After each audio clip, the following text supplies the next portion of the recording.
Okay, so the thing is, you got to think about options the same way that we think about the concept of choices and choosing. And I can explain and will explain exactly how stock options work and some of the intricacies involved in them. But if you don't understand fundamentally what the concept of a stock option is based on, and that it's based on the general human idea of choice and making choices, then it's not really going to land the way it needs to. So, the thing is, the same way that we make choices as people, you decide whether or not you want to go to this place or that place. Are you going to make your own coffee at home, or are you going to go out and buy it and spend money? Are you going to buy the less expensive item that will get the job done now, or the more expensive item that maybe you got to save up for, or it's going to hit your pocket a little harder, but it's going to be better quality overall? These are choices that we all make, and we consider the variables involved when making choices. That's how we do with life choices. We decide, is this going to benefit me now or later? Do I want to take a risk? Is this a risk? How much? And how much risk am I willing to take or tolerate right now? And if you understand that, then it makes it a lot easier to understand options, to understand stock options. So let me give you a quick understanding of how stock options work, and then I'll go a little bit more in depth if you want to stick around for that.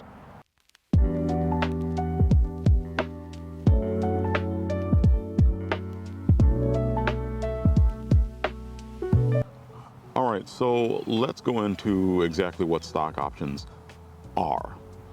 Now, the way this functions is it gives you the ability to purchase stock at a later date in the company.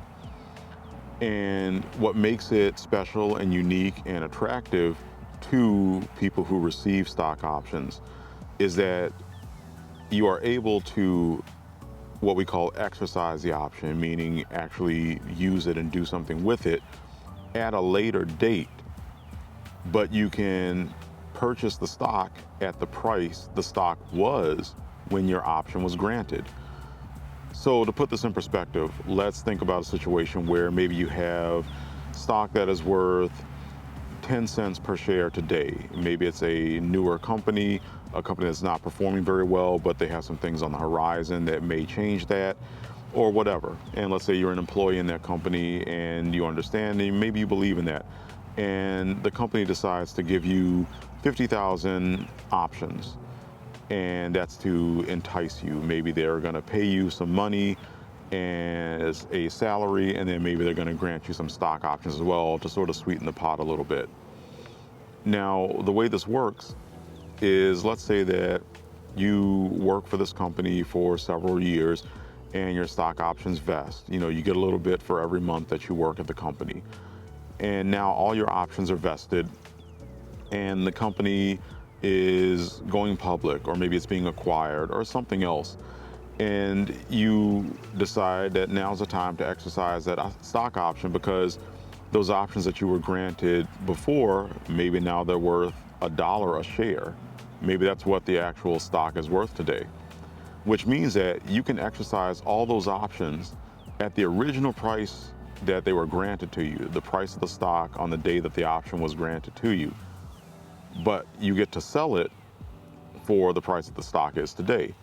So you just made a whole bunch of money because you purchased stock for, let's say, 10 cents a share, $5,000 for 50,000 shares. And then let's say you immediately sell all those shares as part of this transaction, like it's an IPO or whatever. You now have $50,000, 45,000 of which is profit. Now you do have to pay tax on that, but that's also one of the other benefits is that you don't have to pay tax on those options until you actually exercise them and you actually get money in your pocket. So that is stock options in a nutshell, and I'll give a little bit more detail in a minute. But that's pretty much how they operate. And if you understand the concept of choice in your normal daily life, you'll understand stock options, because companies, even though they're entities, they're run by people.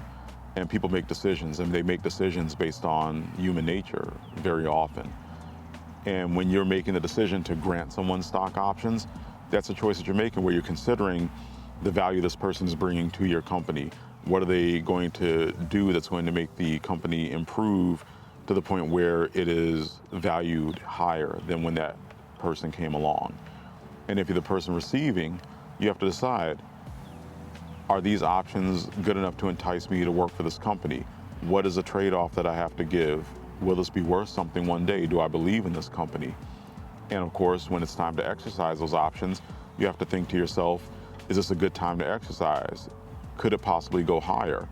Am I maybe at my limit or my deadline because you only have so many years that you're allowed to exercise options before you have to forfeit them? So choice always factors into everything, and stock options are no different. So it's not as simple as grant someone stock options, they exercise in one day and that's the end of it.